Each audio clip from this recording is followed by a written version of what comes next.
Pada malam 16 Mei 1937, Leticia Toroh tiba di peron stasiun Port du Charenton. Perjalanan pulangnya hanya akan memakan waktu beberapa menit, karena ia tinggal hanya 50 meter dari stasiun pemberhentian berikutnya. Tetapi ia tetap memilih untuk membeli tiket di gerbong kelas 1 yang lebih mahal. Kemungkinan dia tidak ingin berdesak-desakan di gerbong kelas ekonomi. Ketika kereta tiba di stasiun, Leticia adalah satu-satunya orang yang masuk ke gerbong kelas 1. Masinis kereta adalah salah satu saksi yang melihat hal ini. Kereta tiba di stasiun Port d'Orée sekitar pukul 18.28, hanya 1 menit lebih sedikit setelah berangkat dari Port du Charenton. Seorang dokter gigi lokal bernama Mayor Dobrol dan keluarganya sedang menunggu di peron gerbong kelas 1 ketika kereta berhenti. Pintu terbuka, tetapi tidak ada yang keluar dari gerbong kelas 1. Gerbong tersebut hanya memiliki 2 pintu, satu digunakan oleh sekelompok wanita, sementara Mayor Dobrol dan keluarganya menggunakan pintu lainnya. Mereka melangkah masuk ke dalam gerbong ketika langkah mereka tiba-tiba terhenti. Di gerbong itu, terkulai di salah satu kursi tubuh Leticia. Kepanikan pun pecah di dalam gerbong.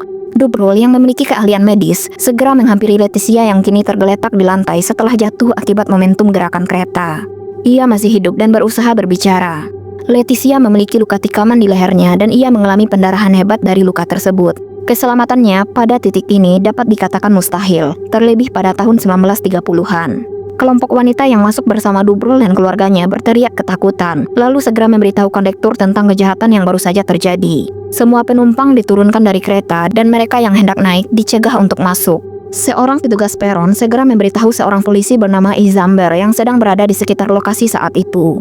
Izamber bergegas menuju gerbong kelas 1 dan memeriksa keadaan Leticia. Namun tidak lama kemudian Leticia mulai dengan cepat kehilangan kesadaran.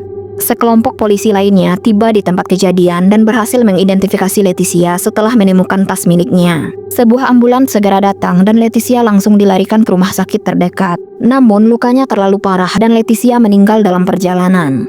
Hal ini menjadi awal dari misteri bagaimana Leticia memasuki gerbong kelas 1 dan ditemukan sekarat hanya dalam waktu kurang dari 2 menit kemudian. Tidak ada petunjuk siapa yang melakukan tindakan keji itu ataupun alasan dibaliknya. Polisi segera berusaha mengungkap tidak hanya siapa yang membunuh Leticia, tetapi juga bagaimana cara pelaku menghilang seperti hantu setelah selesai melakukan kejahatan terhadap Leticia.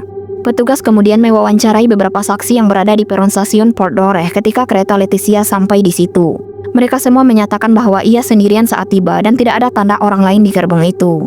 Beberapa saksi lainnya menguatkan pernyataan Mayor Dobrol bahwa Leticia adalah satu-satunya orang yang ada di gerbong kelas 1 saat kereta tiba. Selain itu, setelah naik, Leticia diketahui duduk di salah satu bangku dengan menghadap ke dalam gerbong dan membelakangi pintu. Tidak ada satupun saksi yang pernah melihat Leticia bersama orang lain, baik sebelum ia naik ke kereta maupun setelahnya. Hal ini dan ditambah tidak adanya bukti forensik seperti sidik jari yang ditemukan di TKP membuat pemecahan kasus ini tidak banyak memiliki perkembangan.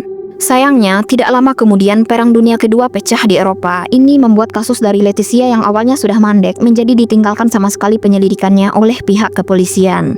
Hal ini berlangsung sampai pada tahun 1968, ketika sebuah surat misterius dikirim ke kepolisian Prancis. Surat ini dikirim oleh seseorang yang mengaku sebagai seorang dokter yang lahir pada tahun 1915. Dalam surat itu ia menyatakan bahwa ia bertemu dengan Leticia beberapa kali di L'Hermitage Hotel dan berulang kali mencoba merayunya, tetapi usaha ini selalu ditolak oleh Leticia. Hal inilah yang akhirnya membuatnya memutuskan untuk mengakhiri hidup Leticia.